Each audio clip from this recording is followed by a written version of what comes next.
Meu nome é Ricardo Braga, tenho 46 anos, sou professor, empresário, secretário de Cultura da cidade de Olambra e auxilio o pastor Paulo Freire, e ele me auxilia agora na questão política.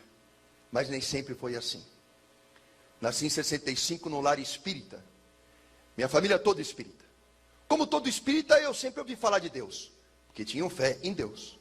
Tudo que eu aprendi de Deus foi através do Evangelho segundo Allan Kardec. Li os 400 livros que o Chico Xavier psicografou. Nosso Lar, Emmanuel, 50 anos depois. Li toda a literatura espírita que caia na minha mão, Zíbia Gasparetto, todo aquele trem do inferno. Também estudei cromoterapia, cristal, reiki, eubiose, racionalismo cristão. Li o Bhagavad Gita, que é o 9º livro dos Vedas, a Bíblia dos Krishna. E aí tinha uma busca por Deus. E achava, como o povo aí acha, que todos os caminhos levam a Deus. Não sabia. Aquela máxima, eu sou o caminho, a verdade e a vida, ninguém vem ao Pai se não for por mim. Só Jesus leva a Deus, não é Buda, não é Krishna, não é Maomé, só Jesus leva a Deus. Mas eu tinha aquela fé e uma sede, uma busca constante de conhecer a Deus. O Evangelho segundo o Espiritismo, psicografado pelo Allan Kardec, na verdade tem passagens do Novo Testamento, retiradas da Bíblia, colocadas num novo livro, com interpretação do Espírito. De espíritos. O diabo faz isso. O diabo não tem poder criador. Ele imita, ele engana, ele mente, ele rouba, ele mata. Ele veio desviar, usando a palavra de Deus, até os escolhidos, se possível. É o texto, fora do contexto, criando um pretexto para te levar para o inferno. E aí eu acreditava naquilo, e eu vivia aquilo. A minha mãe montou um centro espírita em casa. É um centro espírita kardecista, depois virou um terreiro de Umbanda. E o terreiro de Umbanda da minha mãe cresceu.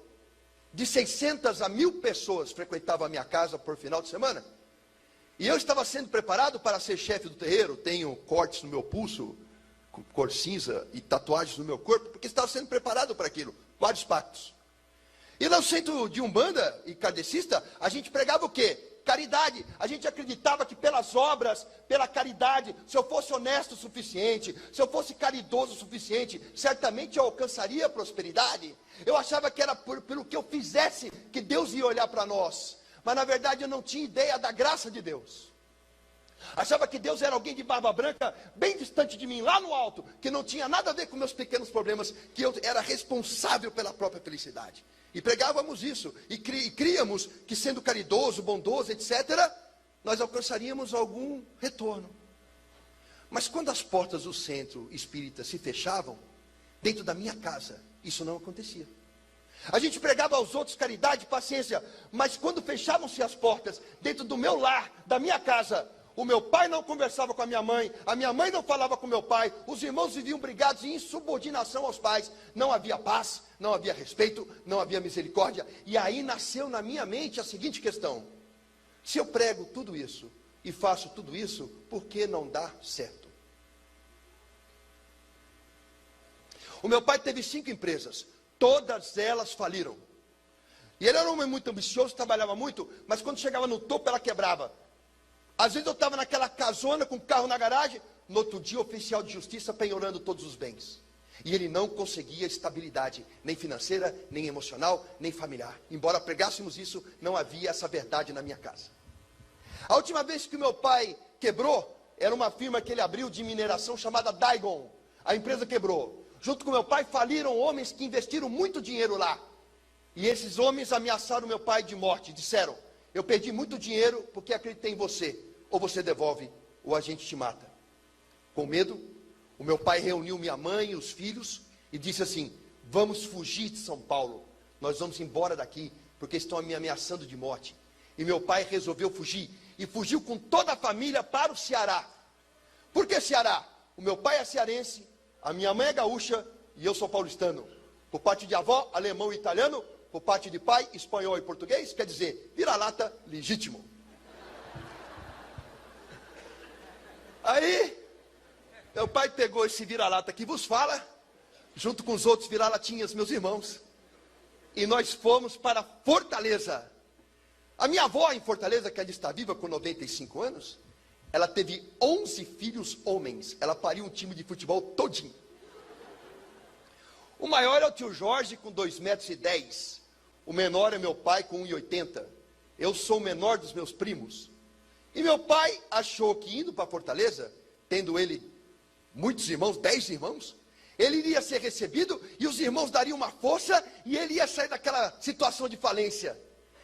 E não foi assim que aconteceu, porque quando nós íamos nas férias, a família toda recebia bem. Olha, vocês vieram, que bom!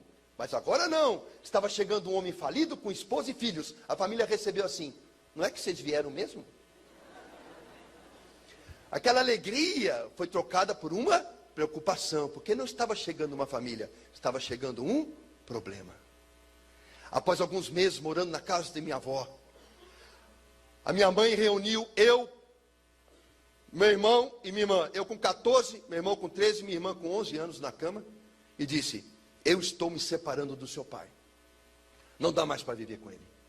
Amanhã eu vou juntar minhas coisas, eu vou embora para São Paulo, e lá eu vou arrumar um emprego. Vou refazer a vida, e vou trazer vocês para morar comigo. Aguenta um pouco. Assim ela disse, assim ela o fez. No dia seguinte ela juntou as malas, colocou as roupas, e foi embora para São Paulo.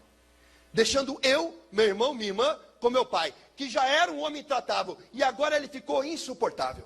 Ele dizia todos os dias: você não vale nada, você não vira nada, você não vai dar em nada, porque você é igualzinho a sua mãe, aquela pi. Quando eu tinha dinheiro, eu tinha família. Agora que eu não tenho dinheiro, eu não tenho família. Para que eu fui casar e ter esse monte de desgraçado dependendo de mim? Com 14 anos eu ouvi essas palavras de maldição, e no meu coração nasceu mágoa. A mágoa virou ressentimento, o ressentimento virou raiva, e a raiva virou ódio. Eu tinha ódio do meu pai. Escrevia para minha mãe relatando todos os momentos de angústia e decepção. Escrevia semanalmente. Semanalmente ela respondia, porque minha mãe era a referência de amor que se fora. Aí escrevia semanalmente e as cartas dela começaram a demorar para vir. Um mês. Depois as cartas começaram a vir semestralmente e depois anualmente. E assim passaram-se anos. 14, 15, 16, 17 anos. A minha mãe nos abandonou e não cumpriu a promessa de nos levar embora. Então eu pensei em cometer suicídio. Fui para o quintal da minha casa, desesperado, não aguentando mais aquela pressão, humilhação constante diária, e eu bebi veneno de planta. Só que o veneno da planta, ele tinha amônia, e na hora que eu coloquei a boca, a amônia me queimou as mucosas, e eu cuspi. Fui para o quarto com a boca queimada e ideia suicida. Eu tinha certeza que eu queria morrer. Eu só precisava encontrar a forma, porque eu não tinha medo de morrer, eu tinha medo de sentir dor. Cheguei no meu quarto com pensamento suicida, sentado na cama, desejo de morte bem arraigado no coração. Aleatoriamente, sem querer, eu olhei para a parede e vi o mapa do Brasil da revista Quatro Rodas. Chamou-me a atenção que do mapa saltava uma linha vermelha. Eu não sei porquê, eu fui lá perto ver que linha era aquela. Estava escrito lá, BR-116. Ela vem do Piauí, passa pelo Ceará, atravessa o país inteiro, passa por São Paulo e Rio Grande do Sul. E naquele momento que eu vi aquela estrada tão comprida, me veio um pensamento na mente: talvez a minha mãe não tenha me abandonado, talvez ela esteja passando por algum problema e ela não quer me contar para não pesar ainda mais a minha situação. Então o desejo de morrer foi substituído pela vontade de viajar, encontrar a minha mãe, resolver os problemas que estavam pendentes e finalmente trazer meus irmãos e formatar a família de novo. Eu abandonei a ideia de morte e nasceu em mim a ideia de encontrar a minha mãe. E sem nenhum real no bolso, apenas com uma mochila nas costas, eu saí de Fortaleza a pé e atravessei 5 estados brasileiros andando em busca de amor de mãe.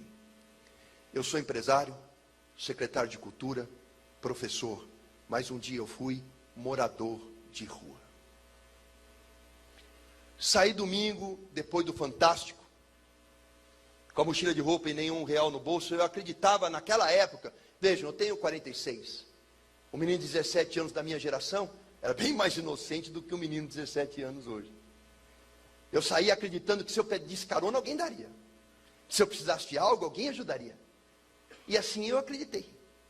Peguei um ônibus, desci na rua 13 de Maio, em Fortaleza, e debaixo de uma placa estava escrito assim, São Paulo, 3.500 quilômetros, eu comecei uma jornada. Caminhei a noite toda pedindo carona, ninguém parou. Quando deu 3:30 da manhã, deitei no acostamento da estrada, usei a mochila como travesseiro. Era a primeira noite que um menino de classe média alta, que nada lhe faltou na vida, ia dormir na rua. Minha primeira noite na rua. Passou o caminhão, o chão tremeu, tive medo. Imaginei que se alguém furasse o pneu, talvez procurasse o acostamento, iria passar por cima, não iria me ver. Então, dali do acostamento, fui para o meio do mato e adormeci. 5:30 da manhã, o sol no Nordeste já nasceu. E aquece e brilha. E eu acordei, dormi 2h30 apenas. Caminhei o dia todo sem comer nada, bebendo água em posto de gasolina somente, com fome, mas com vergonha de pedir comida. Caminhei o dia inteiro em jejum. E adormeci a segunda noite, debaixo de um cajueiro, próximo a um posto de gasolina, bem cansado, suado, com fome. Amanheceu a manhã do terceiro dia. Eu já estava uma noite, um dia e uma noite em jejum, caminhando sem repor as energias. Quando abri os olhos na manhã do terceiro dia, debaixo de um cajueiro, próximo a um posto de gasolina, pela primeira vez na vida, eu tive fome. Meus amados, o que vocês têm não é fome, o que vocês têm é apetite. Estou com vontade de comer algo, isso é apetite. A fome não. A fome é uma necessidade orgânica, é como respirar. Se eu fechar sua boca e o seu nariz com a minha mão, você aguenta alguns minutos, mas logo você vai estar debatendo-se comigo, tentando desafogar. E aí você entra em desespero. A fome é assim também. Eu senti sudorese nas têmporas, as minhas mãos tremiam, tremores nas mãos, sentia ânsia de vômito, vomitava, só saía água, não tinha nada no estômago. Senti fraqueza, sentia que os sentidos iam desaparecer. Com o restinho de força que eu tinha, eu fiquei de pé, me apoiando na árvore, e olhei para o posto de gasolina, e lá estava 3 degraus e a lanchonete. A fome me tirou o nojo, me tirou o pudor, me tirou a vergonha. Eu só tinha fome e desespero, e para comer faria qualquer coisa.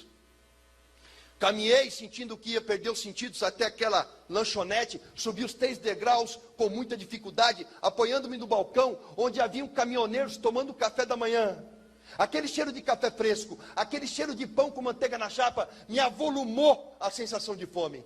Então o moço veio em minha direção e eu disse, moço, estou faminto, estou com muita fome, eu venho de muito longe, eu estou para desmaiar na sua frente. O senhor tem alguma coisa para eu comer?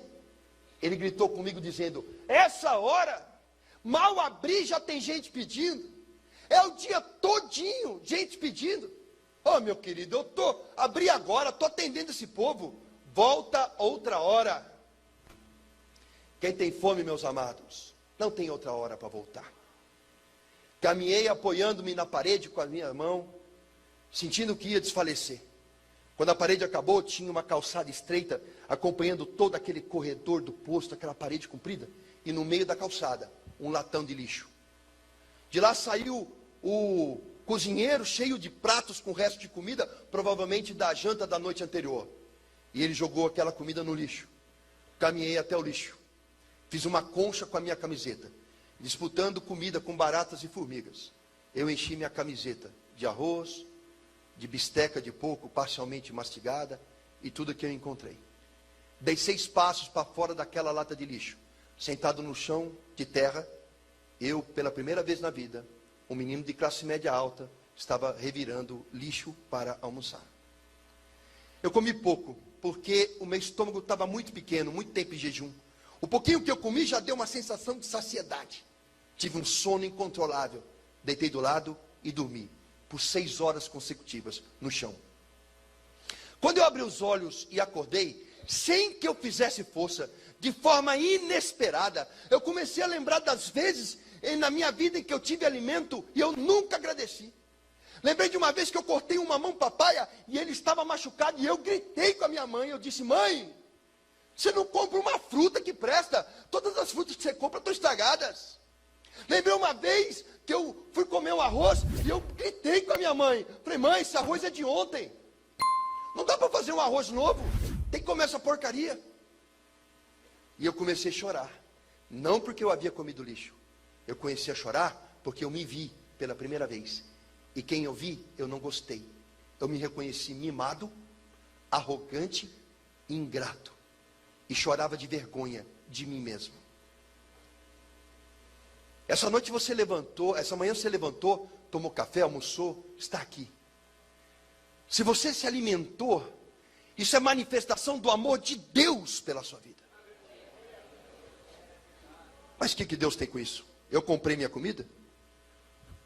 Eu faço a minha comida? O que Deus tem com isso? Eu sou biólogo, professor de biologia, tenho mestrado em bioquímica, sou biomédico, filósofo e pedagogo, tenho 4 faculdades. Só para descobrir que eu não sei nada. Deus é que sabe. Mas essa folhinha aqui tem clorofila. Quando a luz do sol bate nessa folhinha, ela quebra a molécula de água. A molécula de água é H2O, hidrogênio e oxigênio. Quando a luz bate na água que está nessa folha, o oxigênio é liberado. Você respira agora esse oxigênio que essa folha liberou. O sol está dando oxigênio para você respirar. Quando o oxigênio é liberado, sobe o hidrogênio. O hidrogênio entra no meio do gás carbônico e transforma-se em açúcar, C6H12O6.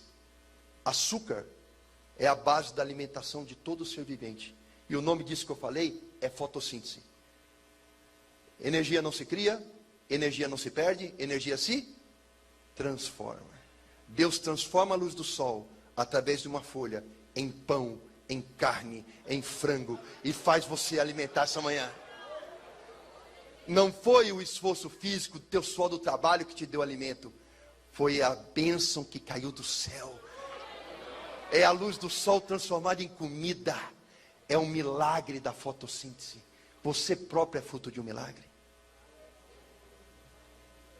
Deus cuida de você porque você comeu essa manhã. E assim, nós muitas vezes almoçamos, jantamos, damos graças a Deus naquele dia, mas nós devemos, naquele alimento antes de comer, mas nós devemos dar graças a Deus por todo o alimento que nós colocamos na boca. Precisou que eu revirasse uma lata de lixo para entender essa verdade. Muitas coisas aconteceram e o tempo é curto, então vou me prender a 3 coisas. Caminhei muitos dias e muito longe, e dias sem tomar banho, dias e dias sem escovar os dentes. A cada dia que eu passava, eu ia me transformando num morador de rua, cada vez mais sujo. E aí o que acontecia? Ia enfraquecendo. A perna inchava, o tornozelo inchava, o joelho inchava. Cada picada de inseto, cada arranhão de árvore infeccionava. Ia emagrecendo, perdendo peso rapidamente. Nesse estado de coisas, quando eu parava para descansar, nem que fosse 5 minutos, para ficar de pé, tinha um ritual. Eu tinha que ficar de 4, de joelho, me apoiar em alguma coisa, levantava com dores, pernas trêmulas, andava mecanicamente até que a musculatura aquecia, então eu engretava uma marcha automática. Assim eu cheguei no estado da Bahia. E o norte da Bahia, extremamente pobre. Até aquele dia eu encontrava posto de gasolina para pedir comida, ou revirar uma lata de lixo, ou beber água numa torneira. Mas no norte da Bahia, um posto de gasolina era muito distante do outro. 47 graus de temperatura, você via aquele asfalto, aquela fumaça sair do asfalto, transformando a paisagem quase numa miragem. Um calor insuportável, o pé cozinhando no tênis, eu querendo água para beber, e um posto de gasolina muito distante do outro. Seguia aquele asfalto preto, eu subia aquelas colinas, e eu falava, no alto dessa colina eu vou ver um posto, pelo menos para matar minha sede. Mas quando eu chegava lá em cima, eu só via mais asfalto, asfalto, asfalto. Achando que eu ia desfalecer, caminhando, ouvindo apenas o som dos meus passos, ouvi um forró, uma música. E eu pensei, tem música, tem gente. Saí da estrada em direção à música. Caminhei numa bicada no meio do sertão. E lá na frente encontrei uma chácara linda, maravilhosa. Haviam vários carros novos ali. Havia um cheiro de churrasco no ar. Estava havendo uma festa. Cheguei no portão daquela casa, chique, com carros chique. Uma festa cheia de gente. Bati palma, toquei campainha. Uma senhora apareceu.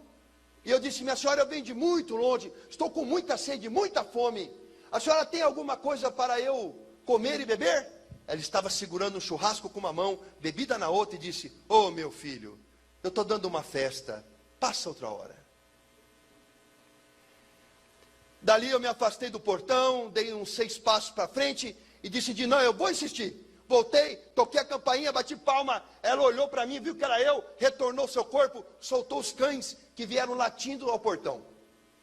Fiquei tão desnorteado com aquela situação, que ao invés de retornar pelo caminho da onde eu vim, eu virei à direita e caminhei a esmo, desnorteado.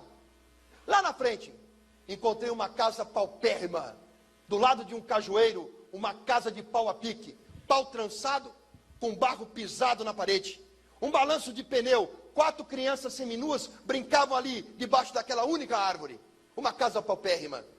Parei na porta daquela casa, que era menor do que eu, e abri em 2, bati palma.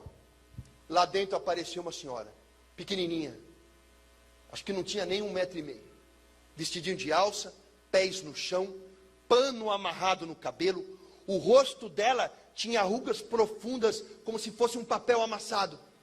Ela tinha a boca desfalcada de dentes, poucos dentes na boca. E ela disse: fala, moço. Eu disse: a senhora tem alguma coisa para eu comer e para beber? Eu venho de muito longe, estou com muita fome e muita sede. Para falar a verdade, eu estou para desmaiar na sua porta. Ela falou: entra. Eu passei por uma sala que não tinha piso, era só barro pisado. Na sala também não tinha móveis, uma cadeira sequer não tinha, apenas redes enroladas e penduradas na parede. Passei pelo único quarto da casa cuja parede não chegava ao teto, que era feito de palha de carnaúba, nem telha tinha. A porta do quarto era uma cortina que corria num barbante. Cheguei à cozinha, onde tinha um único móvel, uma mesa de madeira e 2 bancos tipo de igreja sem encosto. Um fogão a lenha, uma prateleira, única prateleira, com 4 cabaças ali. Essa mulher com alegria, diga comigo, alegria. Ela colocou um prato de aço esmaltado, gasto na minha frente. Me deu uma colher de alumínio na minha mão direita. Ela pegou uma caneca de alumínio amassada, fez um tibum numa água barrenta e salobra, a única água que ela tinha, e deu para eu beber. E com alegria, ela sacudiu as cabaças. Nenhuma fazia barulho. A última fez. Tch, tch. E ela disse: graças a Deus, ainda tem farinha. Com alegria, ela colocou farinha no prato. Ela colocou a água, a farinha de mandioca crua, conhecida no Nordeste como farinha d'água, ela inchou. Ela deu a colher de alumínio na minha mão, eu tinha dado, eu peguei aquela colher, aquela farinha. Eu tremi, não conseguia comer, as lágrimas escorriam, e ela dizia: ô meu filho, por que você está chorando? Você não está com fome? Pode comer. Eu disse: como é que eu vou comer a única coisa que a senhora tem para dar para os seus filhos? Ela sorriu com um olhar de ternura que eu nunca vou esquecer, com aquela boca faltando dentes, o sorriso mais lindo que eu já vi na minha vida. E ela disse: pode comer, porque na minha casa, filho de Deus nenhum passa fome. Amanhã Jesus dá mais. Até aquele dia eu tinha ouvido falar de fé, mas eu nunca tinha visto fé. Hebreus 11 diz que fé é a certeza das coisas que não se veem, a certeza das coisas que se esperam. Obrigado, querido. Isso é fé.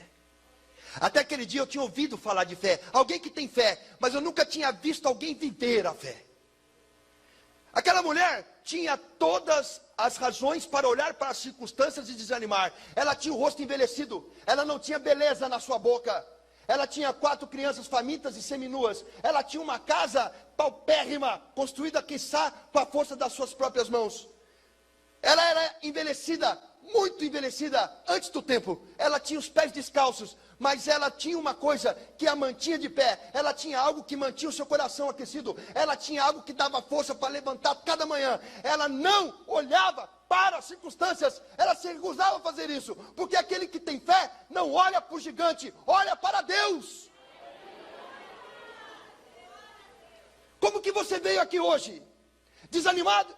Será que você entrou pelas portas dessa igreja abatido por um problema?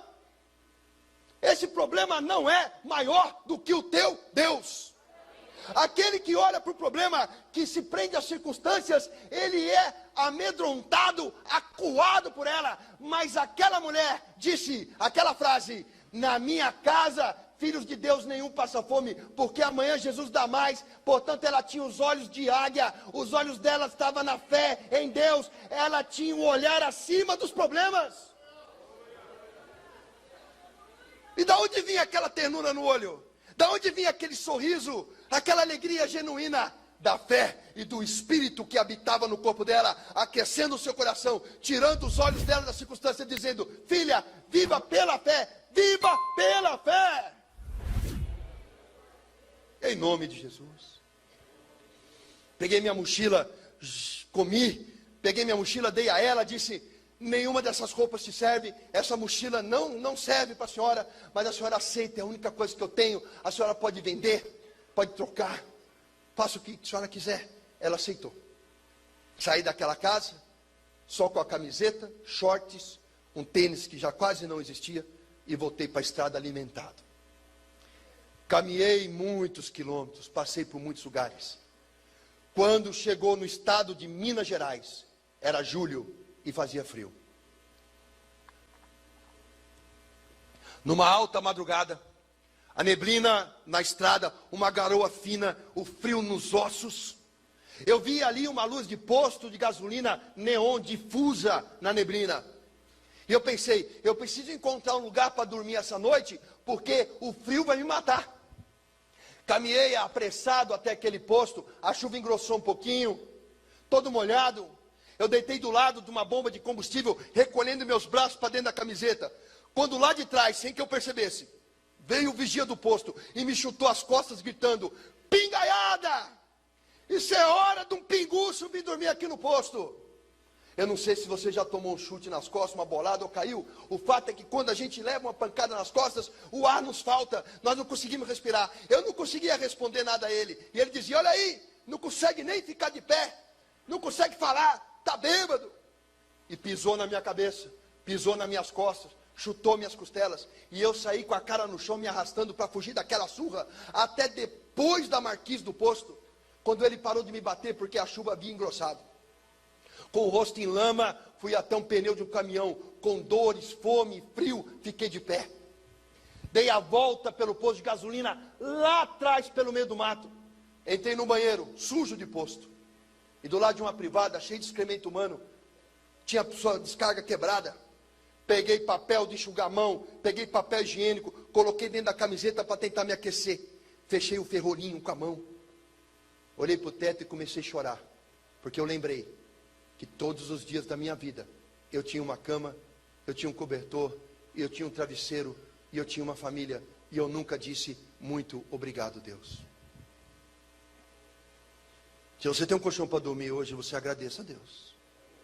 Nada contra você ter o melhor colchão, querer a melhor cama, querer a melhor casa, o melhor carro, nada contra, mas tudo contra você não agradecer a Deus pelas coisas que você tem. Porque se você tem algo, isso é manifestação do amor de Deus por você. E eu chorei muito, porque lembrei das coisas que eu tinha no passado e nunca valorizei. Saí daquele posto de gasolina na manhã e caminhei muito doído, cheio de manchas, muitos quilômetros. Até que eu cheguei na cidade de Peixe Gordo, no Rio de Janeiro. Havia na beira da estrada, era noite, uma casa de prostituição. Luz vermelha, vários caminhoneiros parados à porta daquela casa, forró, e uma prostituta sentada do lado de fora num banco, com um copo de café na mão. A prostituta disse para mim: vem cá, moço. Eu dava um passo e parava. Vem cá, moço. Eu dava um passo e parava. Naquela hora eu percebi que o deserto pelo qual eu estava atravessando havia me transformado em outra pessoa. Talvez você tenha chegado nessa igreja atravessando um deserto da separação, da traição, da falta de recurso, da dívida. Talvez você tenha chegado aqui atravessando o deserto do medo, da depressão, da ansiedade, da angústia, da falta de fé. Não sei por qual deserto você atravessa. Eu sei de uma coisa: o deserto não é só um lugar sem esperança, sem água e sem comida. O deserto também, ele tem a capacidade de roubar de você a identidade. Na Bíblia tem um caso assim. O rei Davi disse: alguém da casa de Saul que eu ainda posso abençoar? Disseram: ah, sim, um príncipe no deserto. O nome dele é Mefibosete, coxo de ambos os pés. O rei Davi mandou buscar Mefibosete. Quando Mefibosete chega à presença do rei Davi, ele diz: quem sou eu, um cão morto, para que tu te lembres de mim? Ele era um príncipe, ele estava no deserto, mas ele não se via como tal, ele se via como um cão morto, porque o deserto lhe roubou a identidade. Talvez o deserto pelo qual você atravessa esteja lhe roubando a identidade. Talvez o diabo esteja mentindo para você, dizendo que você nasceu para dar errado, que nada que você faz prospera. Talvez o diabo esteja mentindo, tentando tirar de você a identidade de príncipe. Quanto vale essa nota? Quanto vale essa nota? Quanto? E agora, quanto vale essa nota? Quanto? Quanto vale essa nota agora? R$100? O deserto faz isso. Ele te amassa, ele te suja, ele te pisa. Mas assim como essa nota para Deus, você não perde valor.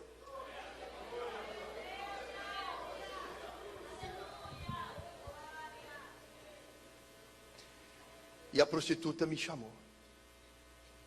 E eu sentei do lado dela. E ela me deu um café. 5 minutos que ela conversou comigo, ela disse: você fala bem, você é estudado?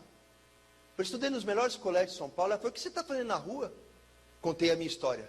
Ela, com os olhos cheios d'água, ela disse: fica aqui, não sai daqui. E entrou. E eu obedeci. Meia hora depois, ela saiu com o caminhoneiro. Ele abotoava suas calças e disse: quem é o menino? Ela falou: aquele moço ali. E o caminhoneiro disse: vamos para São Paulo. Eu falei: moço, eu não tenho dinheiro para te pagar, nem nada para te oferecer. Ele disse: ela pagou para você. Uma prostituta deu a única coisa que ela tinha, o próprio corpo, para que eu, um desconhecido, tivesse a chance de reencontrar minha mãe. O nome disso é amor. Tem uma prostituta na família de Jesus. O nome dela é Raabe. Tem uma estrangeira na família de Jesus. O nome dela é Ruth. Tem um assassino e adúltero na família de Jesus. O nome dele é Rei Davi. Porque o meu Jesus não faz escolha de pessoas. Nós fazemos, ele não. Aqueles que vivem uma religião são como mestres e fariseus. Eles conhecem a palavra de cabo a rabo, mas não conhecem o Espírito Santo. Eles vivem pela lei e não conhecem a graça. Eles vivem pela ditadura das regras, mas não conhecem o amor. Então eles apontam para o irmão da igreja e dizem: olha aquele lá, se desviou, eu sabia que isso ia acontecer. E julgam a pessoa e afastam mais ela ainda por desamor. Mas aquele que é movido pelo Espírito Santo olha para a pessoa e diz: Jesus não desistiu de você. A Bíblia tem um exemplo assim. 2 pessoas traíram Jesus. 2 pessoas. Uma foi Pedro, traiu ele 3 vezes. E diz a palavra de Deus que quando Jesus estava cuspido, apanhando, sendo socado e julgado por crimes que ele nunca cometeu, Pedro negou ele pela 3ª vez. E diz a palavra de Deus que Jesus olhou para Pedro. E Pedro saiu e chorou amargamente.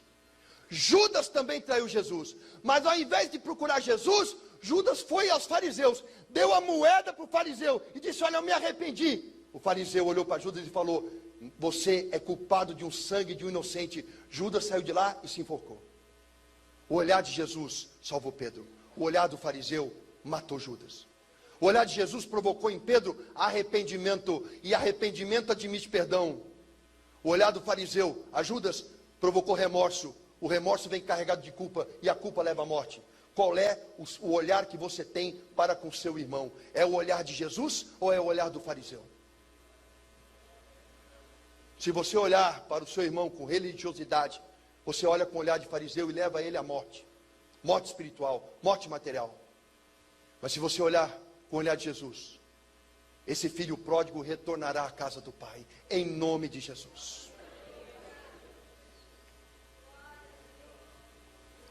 Na boleia de um caminhão, saí do Rio de Janeiro e cheguei no Museu do Ipiranga, no bairro do Ipiranga, em São Paulo.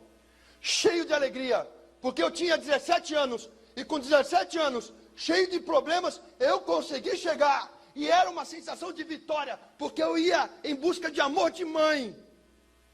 Cheguei na alta madrugada, tinha lá um cidadão na calçada, eu cerquei, ele desviava, eu disse, moço, calma, eu só quero uma informação. Ele disse, qual é a informação? Eu falei, onde fica o Minhocão? General Olímpio da Silveira, Avenida São João. Ele falou, você está tão longe. Eu falei, o senhor não sabe onde é que eu venho. E assim, de pergunta em pergunta, cheguei no Minhocão, caminhei até o fim dele, cheguei lá embaixo, General Olímpio da Silveira, final do Minhocão, Cardoso de Almeida, achei o prédio do minha avó, conhecia pela fachada, prédio sem elevador, alta madrugada, meti a mão na maçaneta, abriu, sem porteiro, segundo andar, apartamento 21, toquei campainha várias vezes, a luz de fora acendeu, minha avó olhou pelo olho mágico, não sabia que era eu, não me reconheceu, tinha que falar o nome da família todinha para ela saber que era eu. Aí a minha avó, sabe o que ela fez? Ela abriu a porta e ela não olhou para nada. Ela me abraçou e me beijou. Como estão sendo tratados os idosos na sua casa? Um dia, nossos heróis envelhecem. Quando nós temos 8 anos de idade e uma mão grande e larga de um pai segura a nossa, a gente sente aquela segurança de que nada vai acontecer, porque tem aquela proteção. Mas um dia essas mãos vão ficar assim, ó, trêmulas. Elas vão ter rugas e manchas. Aquele homem vigoroso, que aos 40, 50, 60 anos, batalhava tanto pelo pão de cada dia, vai andar assim, ó. Ele não sabe nada de iPad, de iPod, ele não se interessa por essas coisas. Ele quer ver o programinha de televisão dele, ele quer ter um tempo dele. Ele repete as coisas porque não lembra nem do que ele acabou de dizer. Reclama e geme o tempo todo. E nós, porque não estamos acostumados a ver nossos heróis fracos, porque achamos que eles estão fracos, embora eles não estejam, nós deixamos de visitá-los. Nós abandonamos pai, mãe, avô e avó ao esquecimento. Quando alguém lembra de um idoso na casa, é no dia de festa, vai lá, pega ele, leva, põe ele no canto da mesa e ninguém conversa com ele, afinal de contas fala devagar. Repete, tem assunto que não me interessa. Alguém lembra, fala lá, avó, o que você comeu? Você quer um prato de comida? Alguém faz o prato de comida, dá para a avó. E a avó fica contemplando 4, 5 gerações que vieram dela. A coluna da casa está abandonada no seio da família.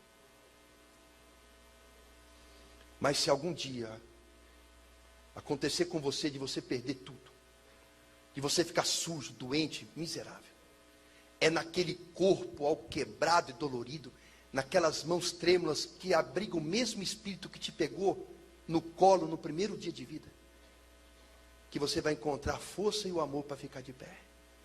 Porque minha avó não olhou para a minha sujeira, minha avó não olhou para a minha miséria, minha avó não olhou para os meus problemas, a minha avó só me abraçou e beijou.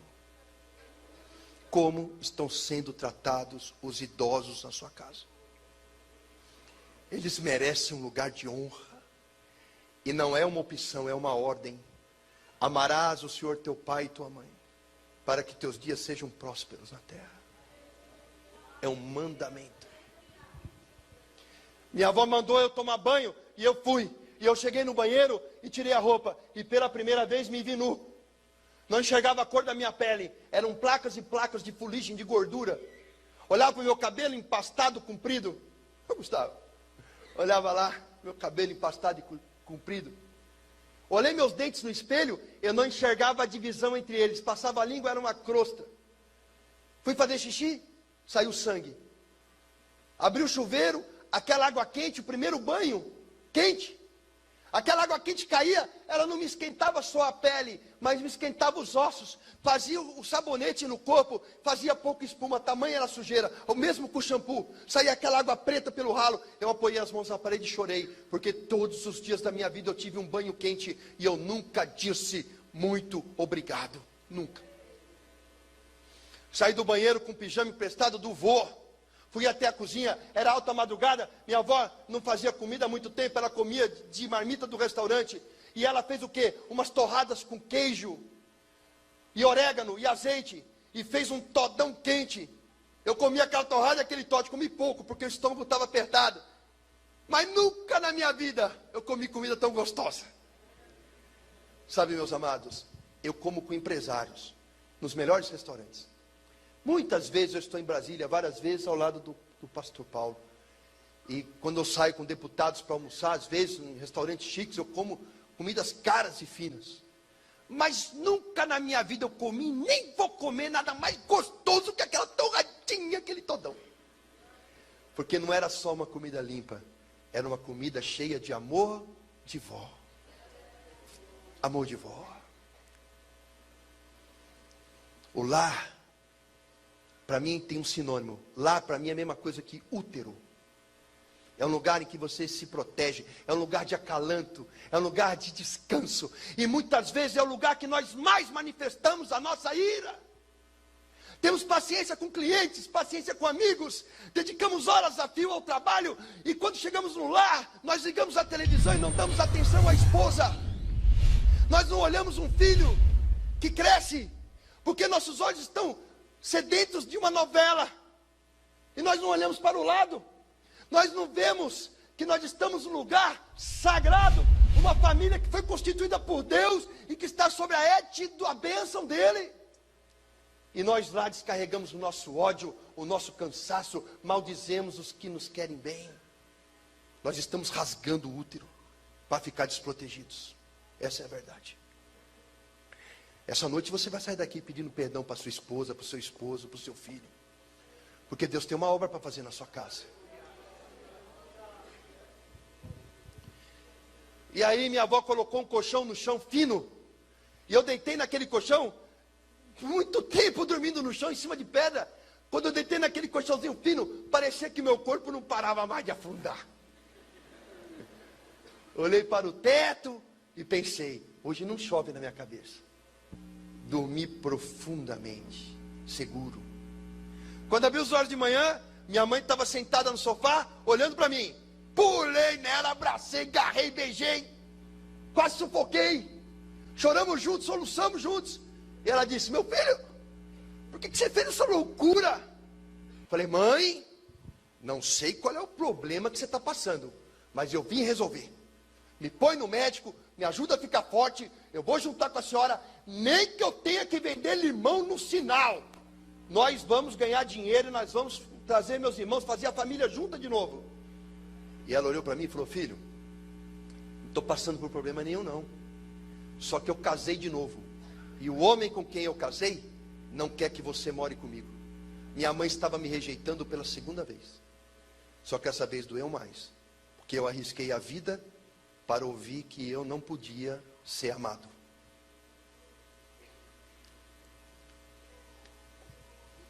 Ela complementou dizendo, ele é muito rico. Tem dinheiro, não vai faltar nada para você. Fica na casa do seu avô, todos os dias a gente visitar. Eu não queria dinheiro. No outro dia eu acordei e falei para o meu avô, vamos lá, eu quero insistir, eu quero conhecer esse homem. Meu avô, não, falei, vamos, e ele levou.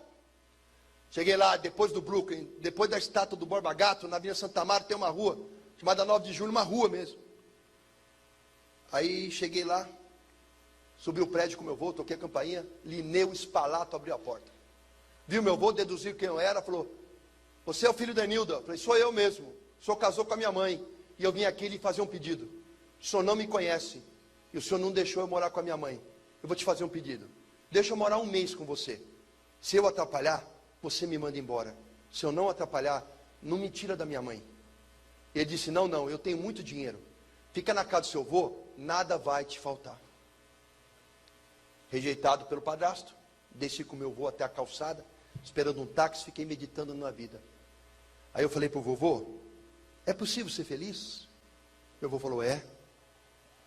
O que é preciso para ser feliz? Ele falou, um bom diploma, um bom emprego e uma mulher que te ama, você vai ser feliz. Então eu disse, com aquele coração rejeitado, então eu vou me esforçar, vai ser pela força do meu braço, eu vou conseguir essas 3 coisas, e não importa que a minha mãe e meu pai não me queiram, eu vou ser feliz. Meu avô me matriculou no Senac, fiz curso de datilografia e telex, desculpa, eu sou velho. Que negócio de computador? Tinha negócio. Era datilografia e telex. Eu desmaiava nos cursos lá porque tinha problema de saúde. tirei os documentos e ia procurar emprego. Passava nas provas de matemática, português, de datilografia, mas chegava no exame médico, reprovado. O cara olhava para mim, aquela vareta doente. Só faltava ter que tomar banho de pé de pato para não ir embora pelo ralo. Aí um dia, um primo meu, Sérgio Cipolati Rodrigues de Lima, auditor do Banco Central, estava liquidando o Banco Bandeirantes na Rua Boa Vista, no centro de São Paulo, mandou me chamar. Fui até o banco, lá no topo do banco, a autoridade máxima do banco era meu primo. Ele olhou para mim e falou: você é um valente. Você vai ser empregado hoje, vai começar aqui como office boy. Falei: Sérgio, eu não vou passar no exame médico. Ele falou: vai sim, que aqui manda aqui sou eu. Aí eu fui lá, fiz todos os testes, chegou no exame médico, morri de medo. O médico analisou, na época tinha um tal do Viva Voz, eu sou velho, né? Viva Voz. Aí ele tocou assim, eu ouvi a voz do meu primo, o médico falando assim: doutor Sérgio, o Ricardo não tem condição de trabalhar. Ele tem infecção urinária, ele tem infecção no rim, ele tem vermes no intestino, ele tem um zoológico no intestino. Ele tem suspeita de diabetes e está muito abaixo do peso, ele não tem condição física. Tirou o dedão, veio a voz do meu primo de lá para cá: ou você contrata ele, ou eu demito você. E assim eu fui contratado. Uma leve pressãozinha. Primeiro dia de serviço, afastado para tratamento médico. Fiquei 6 meses recebendo salário sem trabalhar. Depois de 6 meses, eu voltei para o banco. Estava gordo, estava disposto. Falei: agora vai, quem me segura? Com aquela voz do meu avô: um bom emprego, um bom diploma e uma boa mulher que te ama. Eu vou ser feliz. Comecei emprego com office boy, deu o melhor de mim. 3 meses de banco, fui promovido chefe dos boy. Aí eu virei auxiliar de escritório A, auxiliar de escritório B, chefe do departamento de cobrança e depois de 4 anos, gerente do banco. Nesse ínterim, prestei vestibular, entrei na USP para fazer filosofia. Por que filosofia? Porque o curso era 1 para 1. Falei: esse aí eu não tenho jeito de eu não passar. Legal foi quando eu me formei, né? Falando com meus parentes lá no Ceará: ô, entrei na USP. O quê? Medicina? Não. Direito? Não. Engenharia? Não. Entrou no quê? Filosofia. Silêncio. Vai trabalhar no quê? O que eu vou falar para meus amigos? Teu sobrinho faz? Pensa. Aí eu fiz a filosofia. E aí, em 4 anos, eu tinha um apartamento, eu tinha um diploma da USP, eu tinha um bom emprego e tinha conhecido uma moça, Isildinha Aparecida Machado, 8 anos mais velha que eu, bióloga da Unicamp. E eu tinha uma mulher que me amava. Eu não tinha felicidade. O meu avô estava errado. O meu casamento era uma desgraça, porque eu era um homem extremamente ciumento, extremamente nervoso. Porque todo homem que foi rejeitado, todo cara que é inseguro, ele se defende na agressividade. A Isildinha não aguentou. Depois de 4 anos de casamento, conseguido as 3 coisas que o meu avô falou, e não sendo feliz, ela desistiu de mim. E ela disse: eu vou me separar de você. Só que está perto do Natal. Vamos esperar o Natal e o Ano Novo, para depois anunciar às famílias que já gostam de ambos, que nós terminamos. Eu com o coração doído, pensando: eu não posso perder essa mulher, mas da boca está fora, já vai tarde. A fila anda. Orgulhoso, orgulho. E assim, no Natal, na casa do meu sogro, recebi um telefonema. O meu sogro branco, sem sangue na face, catou o telefone branco, entregou para mim: é melhor você ouvir. Peguei o telefone e falei: alô, era o meu tio em Fortaleza, dizendo que o meu irmão, que ficou lá, Marcelo Lima Braga, havia se suicidado. O meu irmão se enforcou na noite de Natal, no quarto do meu pai. Peguei o carro do meu sogro, fui até o aeroporto de Congonhas, minha mãe já estava me esperando. No avião, indo para Fortaleza, ela dizia assim: quem matou meu filho? Eu falei: mãe, não sei. Morreu de acidente? Foi doença? Eu não tinha coragem de dizer para ela que o filho dela tinha se enforcado. Chegou no aeroporto em Fortaleza, vi a família, eu contei: mãe, o Marcelo tirou a própria vida. Minha mãe deu um grito e caiu no chão. Fomos ao velório, meu pai veio na minha direção, eu soquei meu pai. Os meus tios pularam em cima de mim. Tio Jorge médico me deu uma injeção, eu apaguei. Quando abri os olhos, eu estava no apartamento onde o meu irmão havia se enforcado. Era madrugada. O meu pai estava encostado na porta, olhando a parede que o meu irmão se enforcou, fumando um cigarro atrás do outro, porque o chão estava cheio de bituca.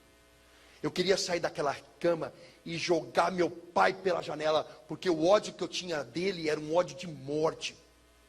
Não consegui. Quando o dia amanheceu, levantei da cama, o meu pai e eu nos cruzamos no corredor, eu olhei para o olho dele, vi um homem destruído, eu apontei o dedo para ele e falei, bem feito. Eu pensei em te matar essa noite, mas eu quero que você morra devagar, de remorso. O meu irmão deixou um menino, Gustavo Ventura Braga, com 2 anos de idade, lá em Fortaleza, ele morreu e deixou um filho. A minha mãe falou, volta sozinho para São Paulo, avisa o teu padrasto que eu não vou. O teu irmão deixou um filho que está sem pai, eu vou cuidar desse menino. E minha mãe ficou em Fortaleza para cuidar do neto. E eu voltei para São Paulo sozinho, novamente separado de minha mãe. Cheguei em São Paulo, casamento terminado, irmão suicida, mãe no Ceará. Desisti de tudo, larguei o emprego. Dividimos o apartamento em 2 na venda do divórcio. Peguei todo o dinheiro que tinha e trocava a noite pelo dia. Nas noites de São Paulo, sem trabalhar, vivia de uísque e cerveja nas boates de prostituição. Trocava a noite pelo dia. A minha esperança era que alguém, numa briga de bar, desse uma facada em mim, desse um tiro em mim. E assim passaram anos, 2, 3 anos, até que, um dia no Bexiga, no Café Piu Piu, tomando cerveja num bar, uma namorada minha da época, Mariana Melilo Sauer, médica infectologista do Hospital do Servidor Público, na época estudante de medicina, fazia medicina na Fundação ABC. Ela chegou até meu ouvido e disse, seu pai infartou, morreu. Eu levantei um brinde na mesa com um copo de cerveja na mão e disse, vamos brindar. Todo mundo brindou comigo, estão brindando a quê? Eu falei, a morte de um desgraçado. Esse era o meu coração. Resolvi abandonar tudo, largar São Paulo, largar tudo, largar a namorada também. Porque quem está no mundo pensa assim, está com problema no casamento? Troca de mulher. Está com problema no emprego? Arruma 10 empregos. Ora, se o problema está dentro de você, para onde você for, você leva consigo. Problemas não servem para você fugir dele, servem para você enfrentá-los. Prestei vestibular, porque eu tinha uma boa base de estudo, entrei na Unicamp no curso de biologia, sem um tostão, quebrado, destruído, acreditando que eu devia morrer. Fui morar na moradia de estudante, que é de graça. Peguei a bolsa do Vale Alimentação, que a Unicamp dá para quem não tem dinheiro para comprar comida, para comer no bandejão. Peguei uma bolsa de emprego, para ganhar um salário mínimo, trabalhando por semana na Unicamp. Fazendo biologia, com 6 meses de curso. Arrumei emprego de professor no COC. Professor estagiário. Passei 6 meses dando aula, os alunos fizeram abaixo-assinado para me contratar como professor definitivo. Virei professor de cursinho. Salário, 14 mil reais por mês. Dando aula onde? Campinas, Franca, Ribeirão, Vinhedo. Total de alunos que eu dava aula por ano, 5 mil. Entrava em sala de aula com 300 alunos para dar aula. Fiquei famoso. Os alunos adoram o professor, exaltam o professor. Eu tinha um belo salário, aluguei uma bela casa, comprei um belo carro, ia viajar, gastava 6 mil reais por mês em uísque. Saía com todas as alunas que me dessem mole. E são muitas. Porque a aluna dá mole para o professor, pode ser bonito, feio, baixo, alto, não se interessa. E eu tinha tudo que o mundo diz, que se você tiver, você vai ser feliz. Eu tinha fama, eu tinha dinheiro, eu tinha bom uísque, eu tinha bens materiais, eu tinha as mulheres mais lindas que eu conseguia encontrar, e eu só não tinha alegria. O mundo mente aí fora para o povo, dizendo que se conseguir as coisas vai ser feliz. Só quem é capaz de curar um coração e preencher um espaço é Jesus. E assim a minha vida começou a ser transformada. Porque num dia na Unicamp, bêbado, com os pés em cima de uma caixa de cerveja, de calção sem camisa, com as minhas tatuagens expostas, numa mesa cheia de médicos e biólogos, passa uma crente, uma filha de Deus Altíssimo, uma evangélica que veio do encontro com o Senhor Jesus. Ela não tinha uma Bíblia debaixo do braço, ela não pregou a palavra para mim, ela só passou. E ela estava tão cheia do Espírito, que quando ela olhou para mim, o meu olhar cruzou com o dela segundos. E eu vi naquela mulher algo diferente, uma paz, uma alegria, uma coisa que eu não conseguia definir. E parecia que ela não pisava no chão, mas ela andava em nuvens. E eu perguntei ao povo que estava na mesa, quem é essa moça? Disseram-me, é Helene Peters. Mas ela estuda biologia? Sim, ela está aqui. Mas como é que eu nunca vi ela? Não, ela não vai para balada nenhuma, ela é crente. E eu olhei assim e pensei, como uma pessoa que estuda biologia na Unicamp pode ser crente? Crente é coisa para ignorante. Eu li a Bíblia já, eu li a Bíblia. Acreditar que o mar se abre, que o sol para, que o machado flutua e que o sujeito fica 3 dias dentro de um peixe é coisa para louco. Isso é alegoria. Ela não pode ser crente. Mas na verdade eu estava incomodado com o que ela tinha no olhar. Levantei daquela mesa, eu falei, eu vou falar com essa mulher de Bíblia, eu vou dar um nó na cabeça dela, porque eu estudei Aristóteles, Heráclito, Platão, Dionísio, estudei Jean Paul Sartre, estudei Simone de Beauvoir, Nietzsche, Freud, Karl Marx, eu li o Capital. Eu falei, eu vou pegar essa mulher, mas eu vou dar um nó na cabeça dessa crente. Vou lá, cheio de cerveja, cheguei do lado da crente, Helene, ela cheia do espírito, e eu cheio de cerveja. Adivinha quem ganhou? Aí eu cheguei, Helene, você chama Helene, né? Pô, chama Cepacol. Meu apelido é Cepacol, por causa do meu queixo. Aquele boneco do Cepacol que ajuda. Alguns alunos me chamam de Buzz Lightyear do Toy Story. E outros do Senhor Incrível agora. Né? Aí, eu cheguei para Helene e falei, Helene, criticando. Falei, você é crente? Ela deu 3 pulinhos para o lado e falou, graças a Deus. Eu não falei nada, mas eu pensei, crente e louca. Eu falei, Helene, eu quero conversar sobre a Bíblia. Eu já li a Bíblia todinha. Eu falei, não vou conversar com você não, você está bêbado. Quando é que nós vamos conversar? Outro dia nós conversamos. Passou uma semana, a Helene não saía do meu pensamento, é Deus trabalhando. Aí encontrei com ela na Unicamp e corri. Helene, vamos falar da Bíblia hoje? Ela falou, não, você está bêbado. Quando você estiver bom, a gente conversa. Eu falei, filha, eu estou bêbado todo dia, eu não vou acordar. Ela falou, eu estou orando e Deus vai preparar o momento. E preparou. Uma semana depois, andando em Barão Geraldo, eu vi um restaurante por quilo, tive vontade de entrar e entrei. Nunca tinha entrado lá. A Helene estava comendo. Ela olhou para mim, ela fez aquela cara de não, um mala, né? Eu fui lá, sentei na frente dela, falei, Helene, não bebi nada. Vamos falar da Bíblia. Ela falou, quer conhecer Jesus? Eu falei, Jesus? O da cruz? Conheço, todo mundo conhece. Da cruz? Eu falei, não, você não conhece. Você conhece o Jesus da cruz. Eu conheço o Jesus que está vivo. Quer ir na igreja comigo domingo? Depois da igreja a gente conversa. Eu pensei, já fui em centro de Umbanda, Quimbanda, Candomblé. Já fui em Hare Krishna. Igreja evangélica? É mole. Falei, eu vou. Ela falou, você vai mesmo? Falei, vou. Domingo na minha casa. Falei, tudo bem. Eu fui. Eu não sabia. Mas ela ligou lá para a mãe dela, pastora Miriam Peters, a esposa do pastor Hans Peters, físico da Universidade Federal do Paraná. A pastora pegou o avião de Curitiba para Campinas. Ela e a Helene dobraram o joelho, jejuaram e oraram pela minha vida e eu não sabia. Domingo, eu fui para a igreja de camiseta, regata e moto. Eu tinha carro, mas fui de moto. Eu pensei, a Helene é bonita, a gente vai para a igreja, ela vai, gadinho.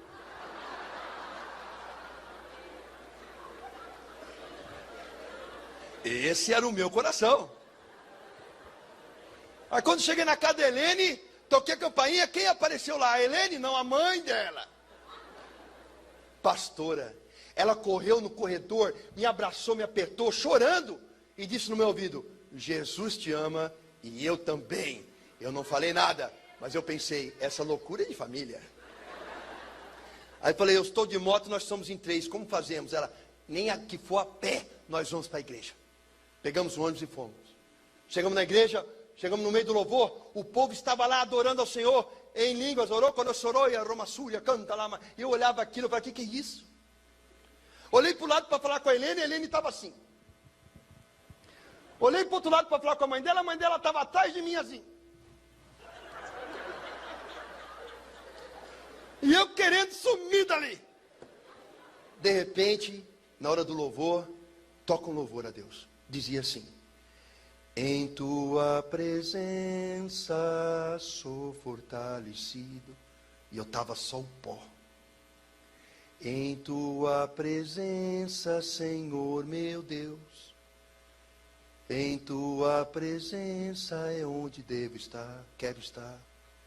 Eu senti um tremor por dentro, como se meus órgãos estivessem tremendo. Me deu uma vontade de chorar incontrolável. Comecei a vir aquele choro do fundo de minha alma. E começou a escorrer umas lágrimas diferentes. Não era um choro comum, era um choro curativo. Numa igreja em que eu não conhecia ninguém, eu saí correndo no meio de um corredor. Parei na frente do púlpito, abri meus braços e coloquei o rosto no solo. A pastora Márcia Perucci mandou parar o culto. Pegou um vidro de azeite, derramou todo em mim e disse: o Espírito Santo de Deus está me dizendo que hoje eu estou consagrando um verdadeiro adorador.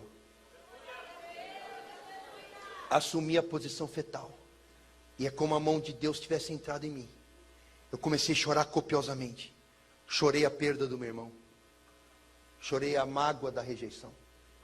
Chorei a maldição das palavras do meu pai. Chorei o abandono, chorei a sujeira, chorei a miséria. E à medida que eu chorava, o meu coração se alegrava e cicatrizava. Quando eu levantei daquele chão, como Paulo no deserto, eu estava cheio do Espírito e renascido em Cristo. O peso do mundo não estava mais sobre mim. E eu tinha uma alegria que eu não conseguia controlar. Uma alegria que o diploma não deu, que o casamento não deu, que o dinheiro não deu. Uma alegria que eu não conseguia conter. E o brilho nos olhos que a Helene também tinha. E eu descobri o que era aquele brilho. O nome do brilho é Espírito Santo de Deus. Entrei no ônibus com a Bíblia na mão que eu acabei de ganhar, sujo de azeite e feliz. E eu gritava para o pastor e para a Miriam dentro do ônibus na hora de voltar: agora eu sou crente? Ela agora você é crente. Como é que eu faço para ser mais crente? Ela falou: calma que depois eu te explico. E eu queria saber tudo. Eu falava: como é que crente se diverte? Ele não faz sexo. E elas vermelhas de vergonha: calma. Todas as dúvidas a gente tira. Cheguei em casa pulando como a Helene estava, cheio do Espírito Santo. Moravam 2 metros comigo. Um é meu amigo até hoje, doutor James Novaes. Ele é doutor mesmo, ele fez mestrado e doutorado em psiquiatria, ele é psiquiatra. Ele me viu de um jeito diferente, cheio de óleo, com a Bíblia na mão. Ele falou: calma, você surtou. Meus amados, eu estou surtado há 9 anos. Fui dormir. Eu dormi profundamente. Eu dormi como nos braços de Deus. Acordei no outro dia e fui dar aula. Levei o livro de biologia e levei a Bíblia. Entrei no cursinho, os alunos não entenderam nada. Abri o livro de biologia e abri a Bíblia. E disse: Gênesis capítulo 1.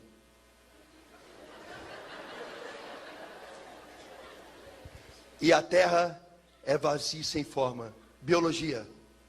No começo a terra era um conglomerado de gases tóxicos, unidos por um centro de gravidade, vazia de vida e sem forma. A Bíblia está certa. Gênesis capítulo 1. E a água saiu do solo na forma de vapor. Biologia, até hoje é assim. De tudo que o vulcão cospe, 10% é vapor d'água. Gênesis. E Deus criou as ervas do campo e depois os seres vivos. Biologia. Quem faz fotossíntese, as ervas do campo, sustentam todos que respiram e fermentam os outros seres vivos. A Bíblia está certa.